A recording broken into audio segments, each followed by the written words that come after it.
I think it's more challenging for several reasons. So, as a starting point, one of the things that had underpinned H2 Green Steel, aside from the super important offtake agreements that we've just discussed, was a grant from the European Innovation Fund.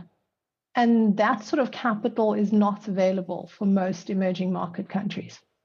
We're seeing some nascent signs come through in some of the larger economies at this point in time, but it's not the quantum that you're seeing available in developed markets. What you've generally seen is the fiscal space in the average emerging economy is much more constrained.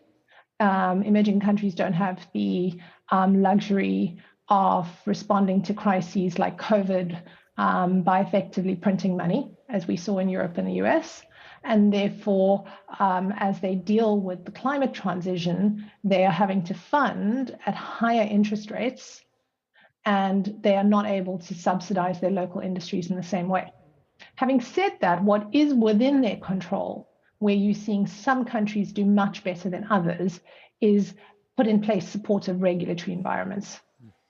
And I think that that's where countries need to increasingly focus, is if you are going to try and encourage the more green industries, you have to make it super easy to get renewables built out and removing all of the internal regulatory blocks around that.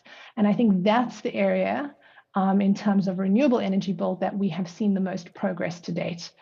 So it's now slowly starting to get to the point where in some of the larger economies, you're talking about more industrial projects. And I think aside from China, which is its own case study and is the largest investor in clean tech globally at this point, but in the emerging space, India is probably furthest along.